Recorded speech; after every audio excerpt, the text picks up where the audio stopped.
Raditu billahi rabban wa bil islam dina wa bi Muhammadin nabiyyan wa rasulan amma ba'du. Sahadat al-izzah, para ulama, para sesepuh dan tokoh masyarakat yang sangat saya hormati, saya muliakan, wabil khusus Bapak Ketua Dewan Dakwah Islamiyah Kota Probolinggo beserta jajaran pengurus, wabil khusus Bapak Ketua Yayasan Ketua Takmir Masjid Al-Arif beserta jajaran pengurus, dan yang paling saya cintai bapak-bapak, ibu-ibu, seluruh peserta kajian subuh yang insya Allah semuanya dirahmati Allah. Alhamdulillah wa syukurillah, pagi ini atas izin Allah, atas takdir Allah, kita semua dapat hadir berkumpul melaksanakan sholat subuh berjamaah. Tentu doa kita mudah-mudahan sholat kita diterima oleh Allah, dapat menghapus dosa-dosa kita dan membuka pintu berkah dan rahmat Allah dalam hidup kita. Mudah-mudahan barokah sholat subuh berjamaah, kita semuanya, keluarga kita diberikan sehat walafiat. Yang punya urusan semoga dimudahkan urusannya, yang punya hajat semoga dikabulkan hajatnya, tambah umur, tambah istiqomah ibadahnya, dan kapanpun nanti kita kembali kepada Allah benar-benar membawa husnul khatimah. Amin Allahumma amin. Yang kedua, saya terima kasih kepada Dewan Dakwah Islamiyah Kota Probolinggo yang telah mengundang saya, dan alhamdulillah tadi malam jam 1 nyampe di Probolinggo.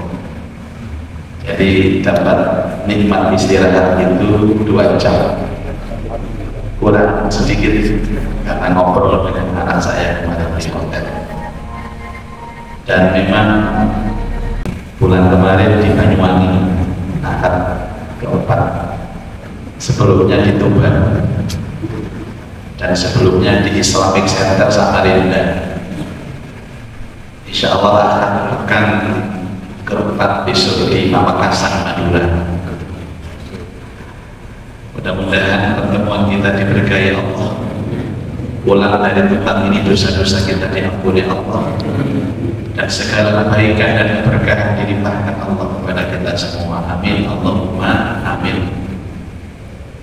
Saya melihat ibu-ibu hadir juga ya. Ada ibu-ibu ya? Masya Allah. Mohon maaf dulu karena tempatnya memang luar biasa. Padahal masjid ini sudah besar, tapi terasa sempit dan sumuk karena yang hadir banyak. Hari ini kita akan berbicara satu tema tentang umur, nikmatnya terlupakan. Ada satu ayat di dalam Al-Quranul Karim, tepatnya di dalam surah Fatir, ayat yang ke-36 dan 37. Surah Fatir itu satu surat sebelum surah Yasin.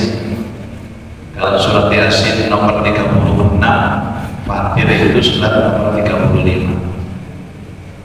Di sana Allah Subhanahu wa taala berfirman, "Walladzina kafaru lahum naru jahannam." Orang-orang kafir itu bagi mereka siksa neraka jahanam. La yuqda 'alaihim fayamutu wa la yukhaffafu 'anhum min 'adzabiha kadzalika najzi kulla kafur. Tidak diringankan siksa mereka dan tidak mendapatkan pertolongan mereka. Dan ketika mereka di neraka itu, wa hum yastarihuna fiha, mereka berteriak, menjerit. Apa ceritanya? Rabbana akhrijna minha, ya Allah, ya Tuhan kami, keluarkan kami dari neraka. Na'mal ghairul ladzi kunna na'mal, kami akan beramal sesuatu yang dulu kami belum pernah lakukan. Kami akan beramal baik yang dulu waktu hidup belum pernah kami lakukan. Ini ada penyesalan Bapak Ibu. Namun dijawab untuk mereka, awalam nu'ammirku, bukankah sudah aku berikan umur kepadamu? Ma yatadzakkaru fihi man tadzakkar wa ja'akumun nadhir. Yang dengan umur itu cukup engkau berpikir dan engkau berzikir dan engkau berbuat baik. Ternyata tidak kamu ambil manfaatnya. Nah, ayat ini Bapak Ibu di Al-Quran itu banyak sekali. Kalimat-kalimat penyesalan orang-orang kafir itu banyak sekali. Dan muaranya satu, penyesalan itu ternyata ada pada umurnya. Penyesalan kita itu ada pada umur kita. Ada salah satu ayat, laula akhartani ila ajalin qarib, ya Allah kembalikan aku hidup sebentar saja, fa asaddaqu wa akun minas sholihin, aku akan rajin bersedekah dan aku akan menjadi orang-orang yang saleh. Ini kita colong malaikat yang Probolinggo, kaset. Dan banyak lagi ayat-ayat seperti ini. Bapak Ibu sekalian, Allah Subhanahu wa ta'ala menciptakan kehidupan itu selalu dengan waktu, dan waktu itu terikat dengan umur. Maka kita ini kejar-kejaran dengan waktu. Bagi saya Bapak Ibu, waktu yang Allah berikan sehari 24 jam itu masih kurang. Cepat sekali berjalannya waktu itu. Makanya kalau sekarang kita ini tahu-tahu sudah sepuh, kok sudah sepuh, cepat sekali. Inilah yang membuat kita kadang-kadang lupa bahwa waktu adalah nikmat yang besar dari Allah Subhanahu wa ta'ala. Walaupun kaitan dengan umur ini, memang Allah memberikan porsi umur masuk di dalam ranah takdir. Artinya tidak ada yang tahu kapan kita akan kembali kepada Allah. Di dalam surat yang sama, surat Fatir, di ayat yang ke-11, Allah Subhanahu wa ta'ala berfirman, wa ma yu'ammaru min mu'ammarin, dan tiadalah orang yang kami panjangkan umurnya, wala yunqasu min umurihi, dan kami pendekkan umurnya, illa fi kitab, kecuali semua telah tertulis di dalam kitabnya Lauh Mahfuz. Jadi ada 3 hal yang memang tidak bisa kita pertanyakan Bapak Ibu.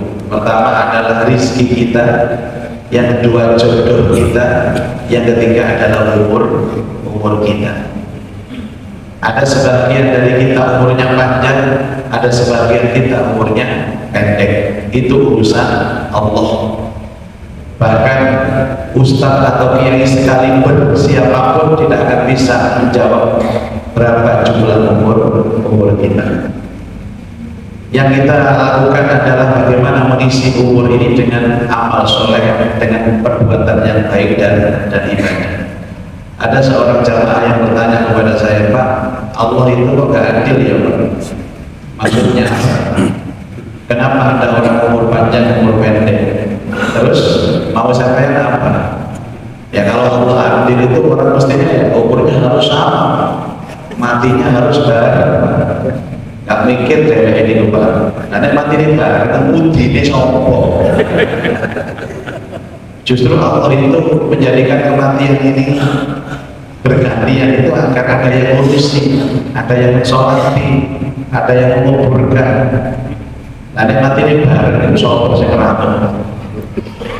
Terus itu Pak, ada orang yang matinya duluan sehingga dia masuk ke alam kubur lebih lama untuk menunggu hari kebangkitan. Kan enak sekali mereka yang hidup di akhir zaman, sekali mati masuk ke alam kubur, baru masuk alam kubur besoknya sudah hari kiamat, hari kebangkitan. Kan enak yang di akhir zaman. Itu gak cari kohon. Kenapa kita selalu mengatakan Allah tidak adil dalam umur Pak? Karena kita melihat angka. Padahal agama ini tidak pernah mengajarkan angka. Agama ini mengajarkan rasa. Agama tidak pernah mengajarkan kuantitas, tapi agama mengajarkan kualitas. Ada orang itu umurnya panjang, tapi rasanya pendek. Tapi ada umur orang itu umurnya pendek tapi rasanya panjang. Waktu Bapak Ibu itu hanya dengan rasa. Bapak Ibu kalau ikut pengajian subuh seperti ini, hatinya senang, maka durasinya akan singkat. Tapi kalau nggak senang dengan pengajian ini, waduh, terasa panjang sekali. Orang kalau pengajian seperti ini, hatinya senang, temanya cocok, 3 jam pengajian, nggak terasa Pak. Yang terasa yang isi pengajian.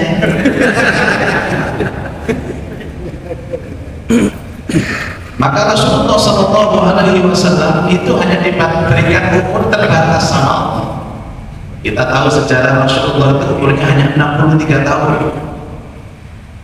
63 tahun untuk ukuran orang Arab itu pendek. Dan Rasulullah termasuk Nabi yang diantara Nabi-Nabi yang lain umurnya paling pendek. Dulu ada Nabi yang umurnya 1000. Ada Nabi umurnya 900, 700, 500, dan Nabi SAW hanya 63 tahun. Dan ironisnya bahwa umur umat itu harus sama dengan umurnya Nabi. Ini rumus Pak, tidak bisa dibantah. Dulu ada umat itu yang umurnya 950 tahun. Siapa? Umat Nabi Nuh alaihissalam. Nabinya umur 950, umatnya ikut 950. Ada umat itu yang 300 karena nabinya umurnya 300. Lah kita sudah terlanjur ditakdirkan menjadi umatnya Nabi Muhammad SAW yang Nabi kita itu umurnya hanya 63 tahun. Maka mau dan mau, suka dan suka, umur kita harus menyesuaikan umur nabinya. Nggak nyambung Pak, panjenengan minta ya Allah jadikan umurku 1000 tahun seperti umurnya umatnya Nabi Nuh. Nggak bisa, kita umatnya siapa? Kata Rasulullah, inna ajala ummati ma baina sintin wa sab'in. Sesungguhnya ajal umatku itu antara 60 sampai dengan 70. Bapak Ibu, apa sudah ada yang 60 ke atas? Belum ada ya? Apa karena lampunya kurang jelas? Remang-remang Pak, kaget Pak. Atau karena suasana subuh yang masih segar seperti ini? Ya kalau 60 ke atas Bapak Ibu harap siap-siap. Saya bertanya kenapa Rasulullah SAW dipanggil oleh Allah di usia 63. Saya tanyakan kepada jamaah, ada yang angkat tangan. Saya Pak menjawab, kenapa? Karena sudah takdirnya Allah. Kalau Anda menjawab takdir, berarti nggak usah pengajian, tak selesai pengajian. Takdir yang menimpa orang mulia selevel Nabi Muhammad justru kita kupas dalam pengajian ini. Rasulullah SAW itu menggambarkan kondisi umatnya bahwa manusia itu Bapak Ibu ada ambang umur dunia, ada ambang umur akhirat. Ambang umur dunia 60, ambang umur akhiratnya 70. Di dalam psikologi rumah tangga ada istilah mawaddah warahmah. Bapak Ibu tahu apa bedanya mawaddah sama warahmah? Kalau mawaddah itu orang yang usianya di bawah 60, kalau warahmah usianya di atas 70. Apa ciri-cirinya? Kalau mawaddah itu biasanya Pak, suami istri masih mawaddah itu biasanya ekspresif. Dan nyeluk bojone saya, I love you mama, niku di sore suwita. Tapi di atas 70 walaupun sama-sama mencintai, dan ada kata-kata saya lagi Pak. Lo gue jejer yang menang delok-delokan sampai ketap. Iki kayak siapa deh? Dua, mawaddah itu biasanya tendensius, senang atau cinta kepada lawan pasangannya itu mungkin karena cantiknya, karena 60 masih cantik, 60 ke bawah. Kalau cinta kepada suaminya karena hartanya belum pensiun. Tapi kalau sudah di atas 70 tahun cintanya murni, tidak ada tendensi. Wes modal tuh kayak apa sih diteluk? Enggak kelompok santet di wis entek. Yang ketiga biasanya emosional, makanya gencar-gencarnya iblis menggoda itu di bawah 60. Hati-hati yang rumah tangga di bawah 60, Anda belum aman, termasuk pulau dari saya. Yang aman itu di atas 80, kalau iblis godong di atas 80. Jadi mohon maaf Bapak Ibu, pernah dengan hadis bahwa iblis tidak menggoda seorang yang di atas 80 tahun. Seandainya Anda orang 80 tahun Islam, kemudian dia tidak mau jamaah subuh di masjid, itu bukan karena digoda iblis, yang DED itu iblis. Karena iblis takut Pak dengan orang tua itu, betul. Berbahagia saya di atas 80 tahun, iblis mati sampai. Coba lihat survei orang-orang yang sering bertengkar rumah tangga, cekcok rumah tangga, bahkan berujung perceraian, itu selalu di bawah 60. Wah, pegatan itu saya sulitan. Nah, orang pegatan dari bulu-bulu lah, ada mati pegatan. Nanti bukan cerai, nggak cocok. Nah kemudian Rasulullah juga membagi fasenya. Ada fase dunia, ada fase dunia akhirat, ada fase akhirat. Fase dunia itu usia 20 sampai 40. Fase dunia akhirat itu 40 sampai dengan 60. Dan fase akhirat di atas 60. Orang cerdas adalah orang yang hidup di fase umurnya. Apa karakternya? Biasanya kalau fase dunia ini berbunyodok, dominan dunianya. Kalau prosentase 70 dunia, 30 akhirat. Kapan? Usia 20 sampai 40. Tadi panjenengan kalau punya anak, punya cucu di usia 20 sampai 40, jangan kaget. Kerjanya tekun, kuliahnya tekun, tapi ibadahnya kegeneran. Karena sampai anak kiai bodoh. Kadang-kadang subuh ini masya Allah istiqomah setengah betul mesti dirapel-rapel, zuhur rapel dengan asar, maghrib rapel dengan isya, padahal nggak sama. Yang parah itu subuh dengan Tuhan dirapel. Sholli fardhu subuhi kawanan lillahi ta'ala. Ingat-ingat usia panjenengan yang dulu 20, 30, 40 itu dominan dunia. Tapi setelah 40 Bapak Ibu ada pergeseran. Ini disebut dengan usia dunia akhirat. Biasanya orang 40 tahun itu sudah mulai berpikir akhirat. Bahkan semua Nabi dan Rasul diangkat menjadi Nabi dan Rasul itu di usia 40. Semua Nabi dan Rasul usia keramat usia 40 tahun. Kenapa usia 40 orang sudah mulai sadar punya rasa tanggung jawab akhirat? Karena biasanya di usia 40 tahun itu hidupnya sudah memiliki segala-galanya. Istri sudah punya, suami punya, rumah sudah punya walaupun izin, anak keluarga sudah punya, pekerjaan tetap, gajinya sudah tetap. Lah biasanya orang itu kalau sudah punya Bapak Ibu ada jiwa memiliki. Nah orang kalau sudah jiwa memiliki biasanya akan datang satu rasa namanya takut kehilangan. Nah positifnya orang yang takut kehilangan itu akhirnya dia mendekat kepada Allah. Kalimat takut dalam hidup itu cuma satu Pak, takut kehilangan. Makanya orang yang Allah jaga keluargaku, doa jaga keluargaku ini karena takut kehilangan keluarga. Ya Allah jaga harta bendaku karena takut kehilangan harta benda. Makanya orang yang aman hatinya dalam hidup itu orang yang tidak punya apa-apa. Apa bisa dijauh? Bocor dan duit, omah dan duit, utang receh lah. Mohon izin Bapak Ibu, saya dulu punya teman waktu sekolah, ini perempuan cantik dan anaknya pejabat. Waktu di kampus itu dia menjadi idola bagi para mahasiswa, termasuk saya. Kami idolakan itu dan akrab dengan saya. Kemudian sama-sama lulus.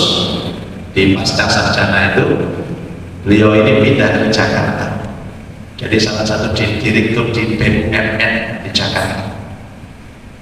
Ternyata sampai sekarang usianya sudah 50 lebih belum menikah. Pulau ini kalau delok orang anak ketok ayu mapan belum nikah, padahal liane itu kata ayu wes ayu. Saya kan punya rutinan di Masjid Pondok Indah setiap bulan, dia ini mesti datang dan mesti ketemu, dan pertanyaan yang selalu saya ajukan kepada dia ini satu, Mbak, sudah nikah apa belum? Selalu begitu.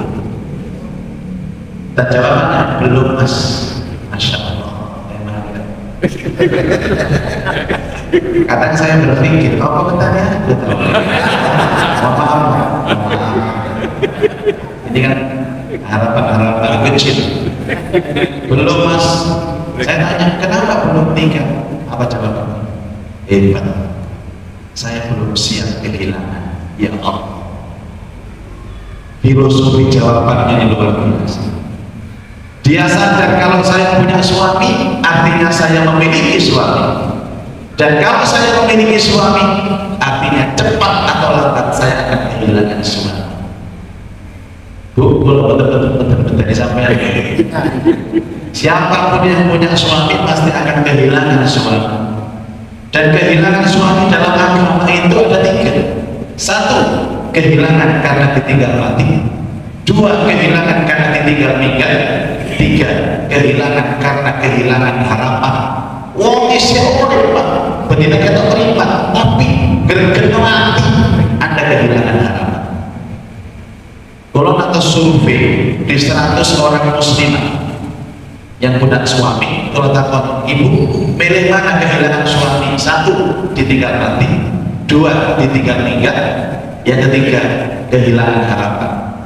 100 responden ini jawabannya sama, Pak, saya lebih baik kehilangan suami karena ditinggal mati terhormat tidak ditinggal meninggal.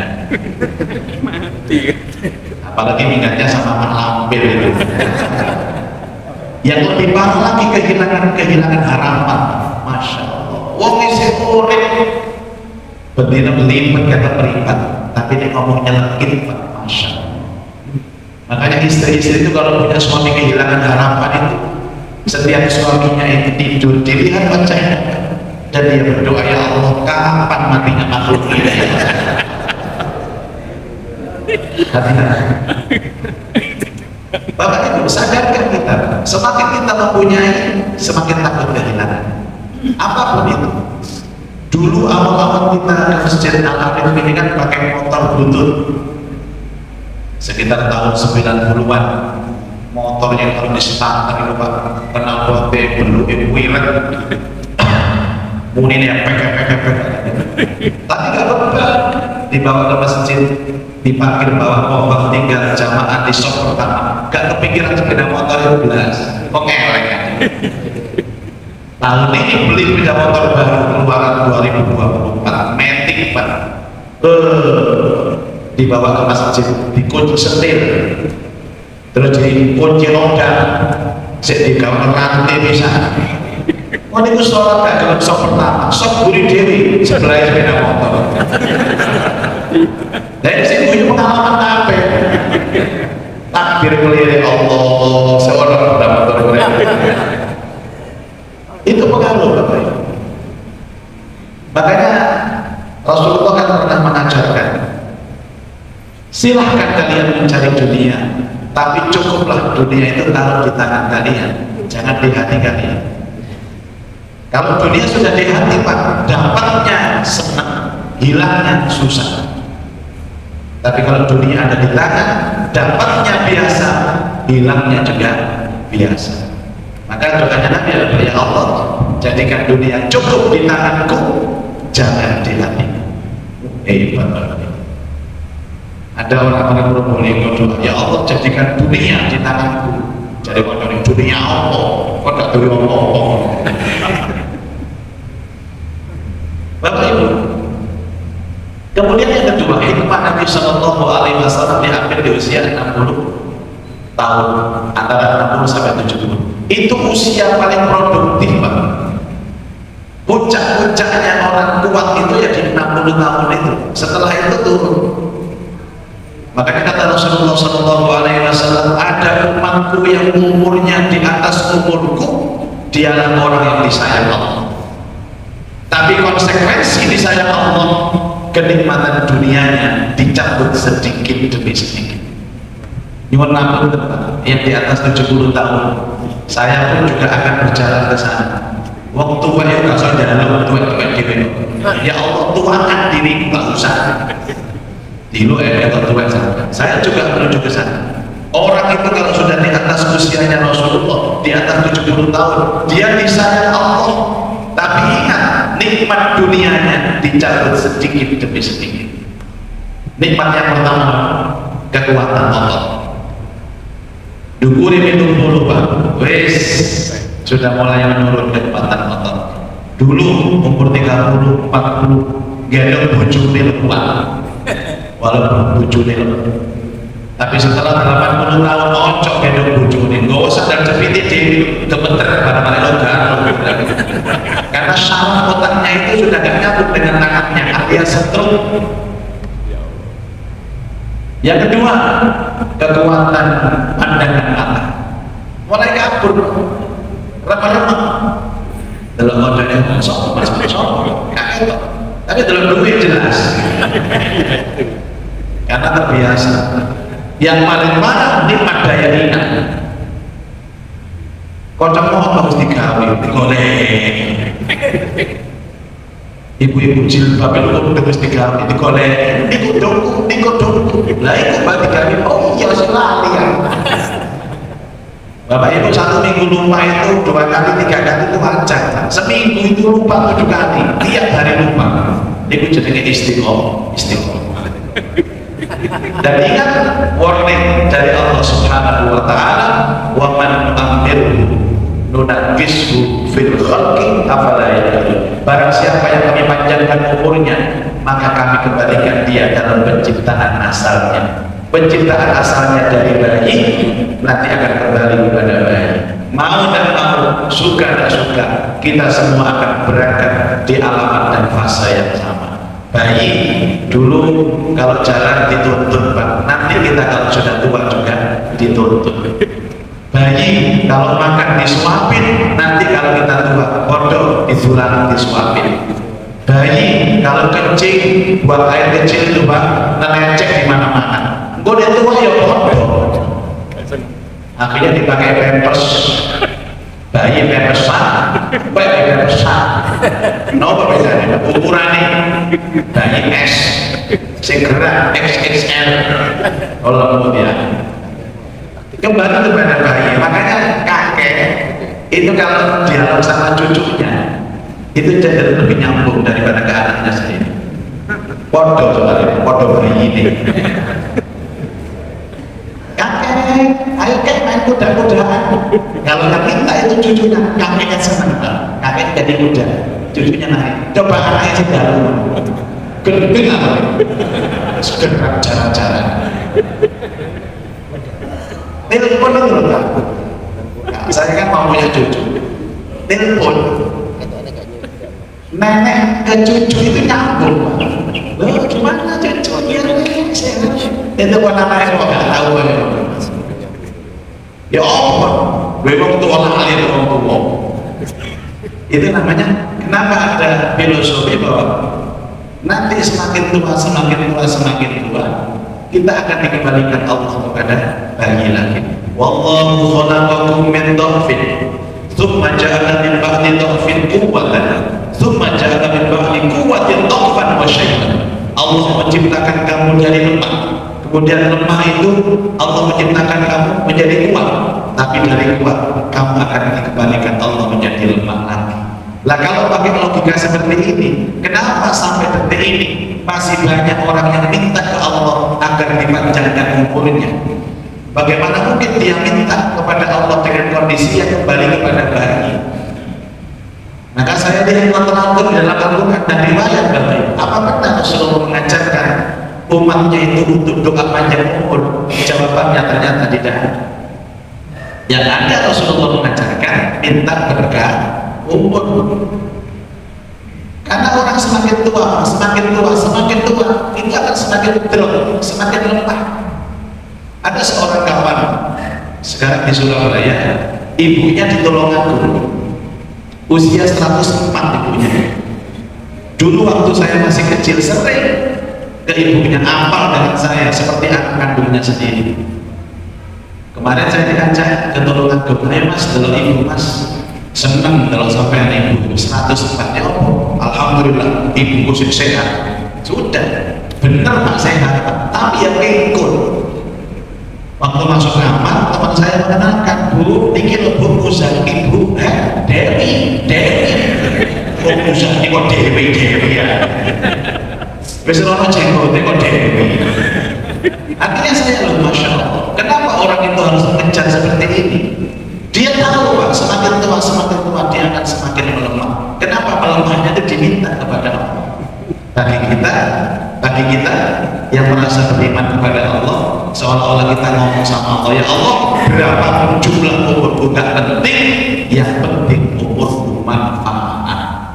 Kan ada istilah khairun nas man tala umruhu wa hasuna amaluhu. Sebaik-baik manusia itu panjang umurnya, baik amalnya. Wa syarrun nas man tala umruhu wa sa'a amaluhu. Dan sejelek-jelek manusia itu panjang umurnya, jelek amalnya. Orang baik panjang umur, orang jelek juga panjang umur. Ukuran kebaikan kehidupan seseorang bukan pada panjang-pendeknya umur, tapi pada manfaat dan keberkahan umur.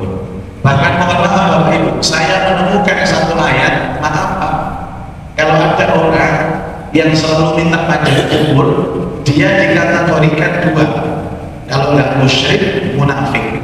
Waduh gak enak ya. Ayat itu ada dalam surah yang kedua, surah Al-Baqarah ayat 96, nanti ditelaah di rumah. A'udzubillahi minasyaitonir rajim. Wa la tajidannahum ahrasan nasi ala hayat. Sungguh kamu akan mendapati manusia yang rakus dengan dunia. Maaf Pak, orang yang suka minta panjang umur kategori orang rakus. Kenapa? Karena dia tidak mau meninggalkan dunianya ini. Orang mati meninggalkan dunia. Lah orang yang takut mati, artinya orang yang takut meninggalkan dunia. Biasanya orang seperti itu banyak dititipi Allah kelebihan. Hartanya banyak, rumahnya megah, istrinya cantik. Mohon izin Bapak Ibu, kalau kita punya kelebihan seperti ini, yakin takut mati. Punya istri cantik itu takut mati. Apalagi dia sudah tua, sakit-sakitan di rumah sakit, istrinya masih muda. Waktu sinetron itu meseman, nyomoan, waduh wedi mati. Nazar itu guys, megah-megah. Katanya istrinya, ayo Pak, nyebut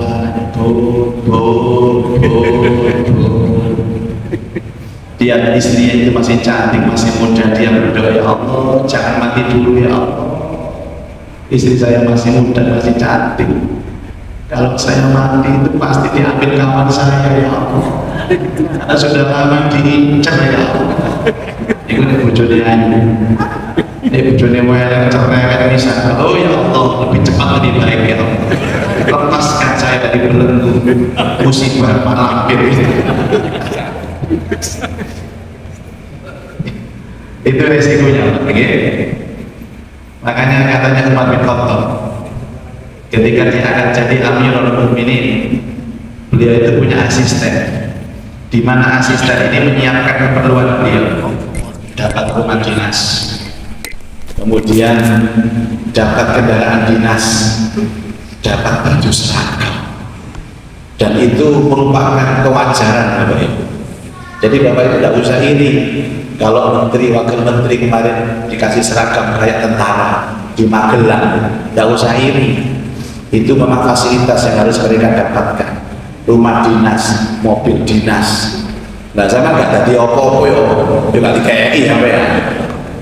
Nah dalam seminggu yang lalu handphone saya ini kan on 24 jam, berharap ditelepon Prabowo. Ternyata yang ditelepon senior saya, Pak Nazaruddin Umar. Gak jadi saya Menteri Agama. Tapi kalau jadi Pak, saya nggak datang, mohon maaf. Sorry. Ya saya di sana Pak, di Magelang sekarang. Kalau jadi, berhubung nggak jadi ya saya datang. Nah kadang-kadang orang itu datang pengajian itu kenapa sih Pak? Tidak ada saingan kegiatan. Coba di jam yang sama ada yang ngajak sarapan pagi, ada pagi-pagi sembako, jangan tinggal pengajian, yakin ya. Berhubung kalau saya ngejak ya ini nggak nganggur. Saya berhubung nggak dipanggil ke Hambalang, ya saya ke sini. Coba dipanggil ya nggak ke sini saya. Itu namanya skala prioritas. Itu namanya orang cerdas. Bapak Ibu sekalian, umat itu Pak dikasih rumah nggak mau, dikasih kendaraan kuda pilihan nggak mau, dikasih baju yang mahal-mahal nggak mau, bahkan dikasih makanan yang mewah pun Umar menolak.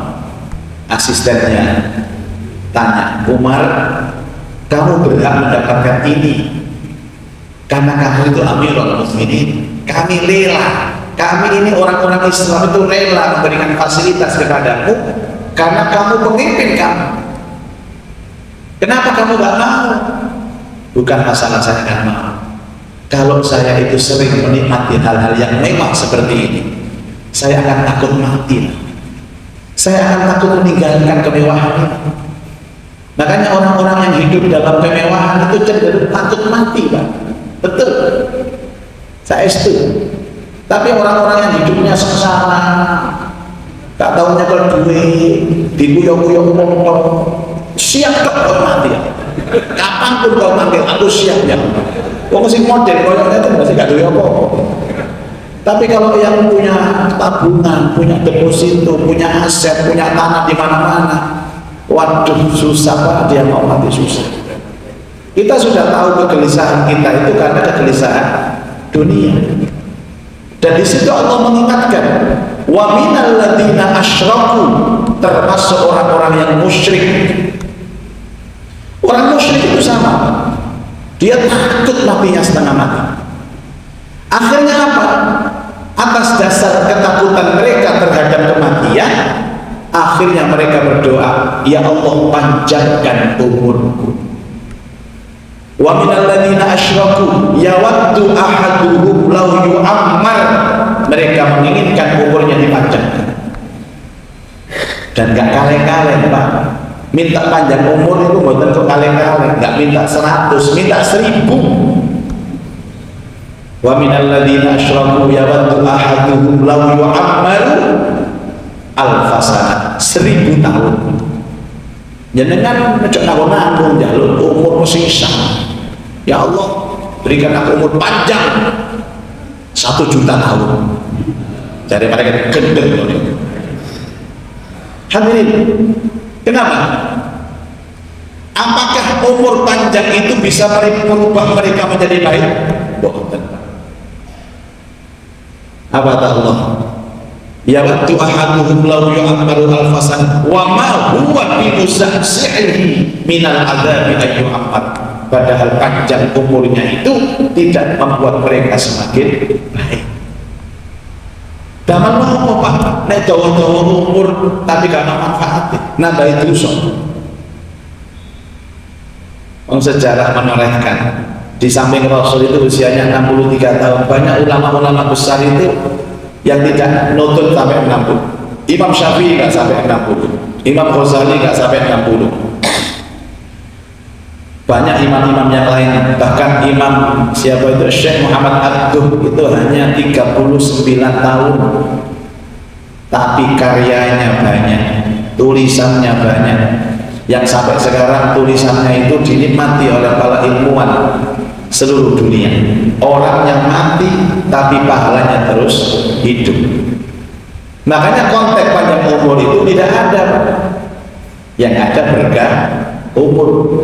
Ya Allah, berapapun umur kita enggak penting. Yang penting umur saya berkah, yang penting umur saya manfaat.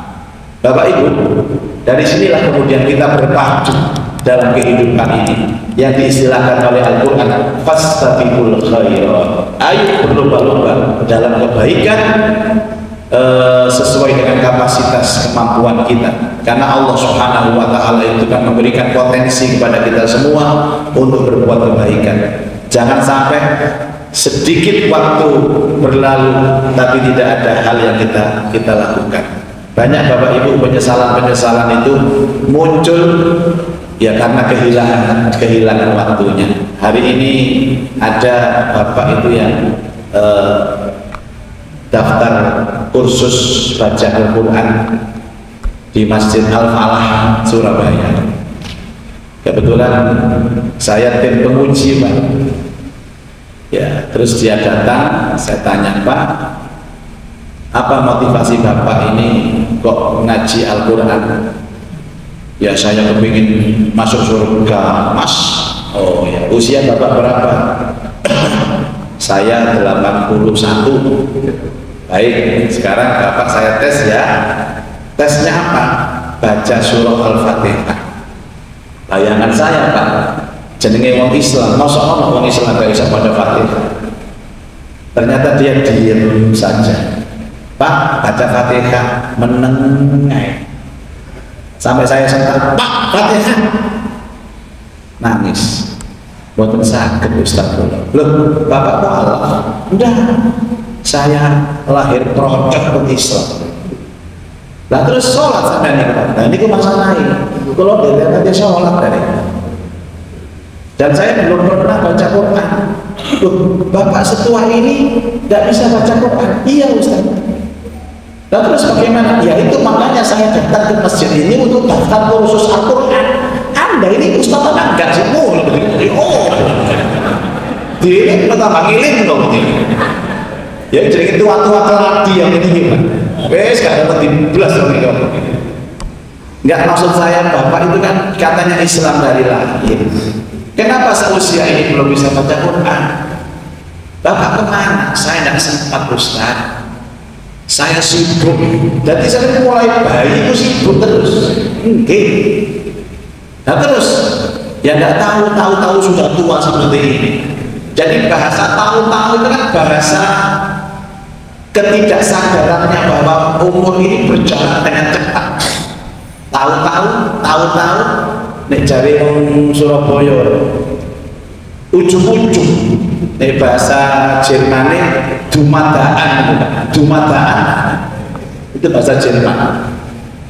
Terus ya makanya tolong bantu saya Pak Ustaz. Saya lihat Pak giginya itu habis. Giginya sudah habis, daftar baca kursus Al-Quran. Aku mikir ini ya apa Ustaz yang nguruhi kok ya. Padahal semua huruf Al-Quran itu perangkatnya menggunakan mulut, perangkatnya menggunakan gigi. Dan itu entek koyo ngene ya nopo mocone mana. Wong huruf dot itu murni harus pakai gigi. Dan nek koyo ngoten ya dot ya gak iso. Wa dot ning gak iso wala yali. Dan pembagian kelas itu kan ada 3 Pak. Ada kelas dasar, ada kelas terampil, ada kelas mahir. Saya langsung kontak anak buah Ustaz, tolong Ustaz, khusus Bapak ini jangan ditaruh di kelas saya Ustaz. Bisa darah tinggi ya. Ya apa caranya nguruhi? Jadi banyak orang menyesal karena kehilangan waktunya. Dan mereka merasa itu singkat. Padahal saya pernah menantang bapak-bapak, seandainya kita mulai dari akhir balik itu sudah mulai start menghafal Al-Quran, dan sehari itu 1 ayat, sekarang sudah hafid sampai. Berhubung ya gak dihafal, ya gak hafid. Sudah hufat sampai. Berhubung gak dihafal, ya gak hufat, upat. Dan kita berkonsentrasi tentang sesuatu yang sesungguhnya tidak ada jaminan menolong kita. Apa? Dunia. Padahal kalau kita ini belajar tentang akidah, kita beraktivitas dunia itu kan karena ibadah. Rizki kita itu tidak ada hubungan dengan itu. Makanya bapak yang sepuh saya tanya, bapak kalau anda mengatakan sibuk sampai nggak sempat belajar Al-Quran seusia ini, ya dengan sibuk nopo pak? Nggak nyambut gawe Ustaz. Nyambut gawe nopo? Gak kenal pulau ini suwi aja nih. Terus saya tanya, hasil sampai kerja selama sekian puluh tahun sampai ngelalek Al-Quran itu nopo hasilnya? Saya punya rumah mewah di mana? Di kawasan mana? Saya tidak punya rumah mewah Ustaz. Rumah saya itu rumah sederhana. Punya mobil berapa sampai ninggal Al-Quran gara-gara sibuk? Saya hanya punya satu mobil, itu pun mobil lawas, balik-balik mogok. Apa prestasi dunia sampai yang sama banggakan selama ini? Sampai habis umur melalaikan Al-Quran? Tidak ada Ustaz. Nangis Pak dia Pak. Apa katanya Pak? Saya ini orang tidak bisa nangis Ustaz. Ya baru kali ini saya nangis. Jadi 80 tahun sepisan tak nangis ya itu Pak tak tuturi. Mesisan, sekarang ngurus orang tua tak tuturi ya. Itu yang disebut dengan kerugian yang luar biasa. Karenanya Allah mengingatkan berkali-kali di dalam Al-Quran tentang waktu demi waktu, demi waktu subuh wal fajr, demi waktu duha wadduha, demi waktu siang wan nahar, demi waktu sore wal asri, demi waktu malam. Bapak Ibu, kalau sekarang kita berkumpul di Masjid Al-Arif ini, artinya Allah menginginkan kebaikan bagi kita. Ayo Pak, diambil semua kesempatan ini. Kok menawa niki terakhir dewe, besok itu kemudian meninggal, masih ada kesempatan bertobat, masih ada kesempatan menambah amal, minimal mengaplikasikan apa yang sudah kita bahas dalam pengajian. Bolak-balik kalau niki Pak dapat laporan, nyata niki kan laporan atau ketua Dewan Dakwah Islamiyah Kota Probolinggo. Biasanya untuk sore-sore Pak Ustadz ada peserta pengajian siang tadi meninggal dunia, mesti ngomong. Bolak-balik dilapor di panitia Pak Ustadz. Mbok sing mikir bisa mati dhisik. Kemarin, kok kemarin? Tadi malam pengajian di Waru Sidoarjo. Tadi sore dapat kabar, nah, salah satu panitia meninggal dunia. Coba, angger ono pengajian, mesti ono laporan mati.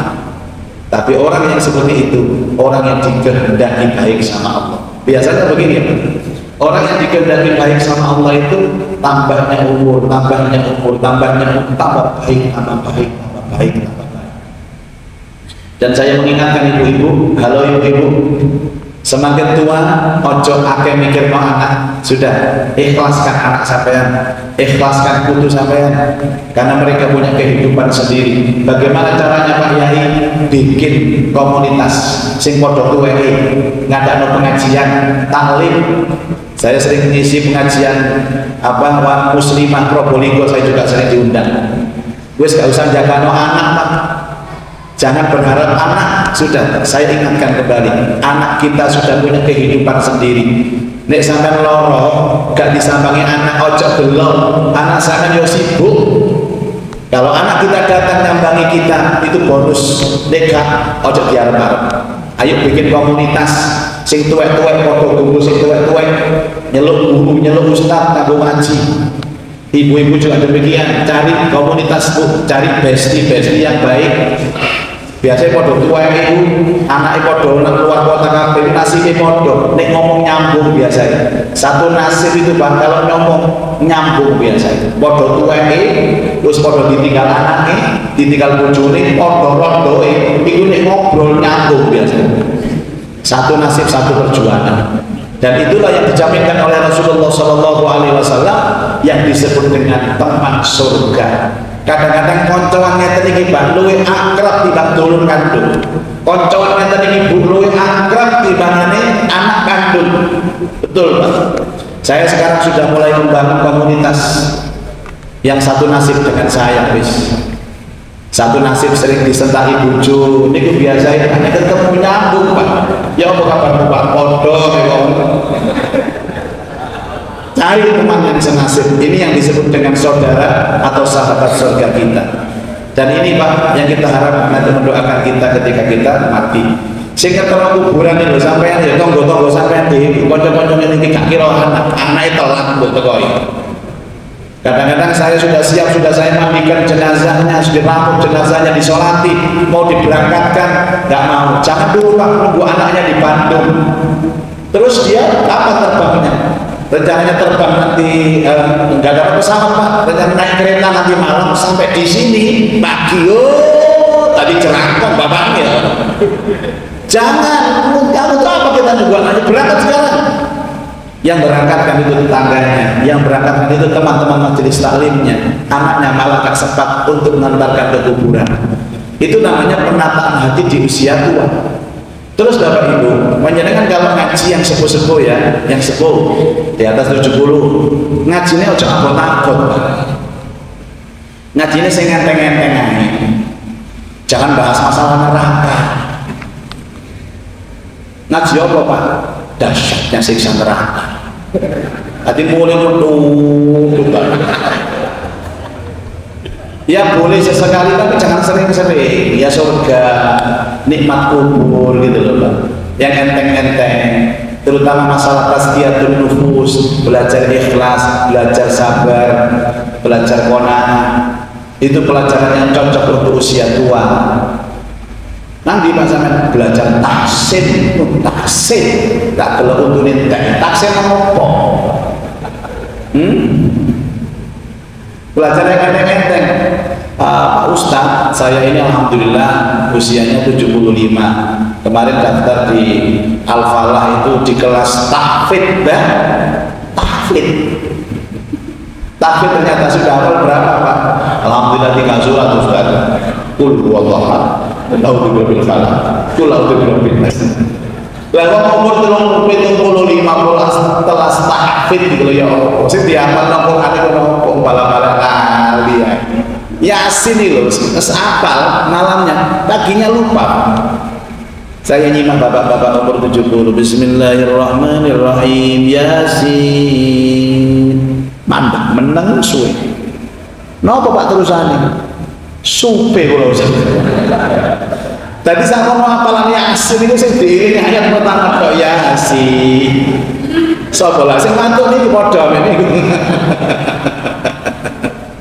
Bapak Ibu, mudah-mudahan kumpul kita di sini menjadi motivasi kita untuk mengisi sisa-sisa umur itu dengan hal-hal yang baik dan hal-hal yang positif, dan mudah-mudahan Allah membimbing kita seiring dengan umurnya tambah baik, tambah kuat imannya, tambah kuat Islamnya, tambah istiqomah, yang pada gilirannya kembali kepada Allah benar-benar membawa mutmainnah dengan jaminan ya ayyatuhan nafsul mutmainnah, hai jiwa yang tenang, irji'i ila rabbiki radiyatan mardiyah, kembalilah kepada Tuhanmu radiyatan, kamu ridho, rela, mardiyatan, dan kamu diridhoi. Fadkhuli fi ibadi, masuklah kamu dalam kelompok hambaku, wadkhuli jannati, dan masuklah kamu ke dalam surgaku.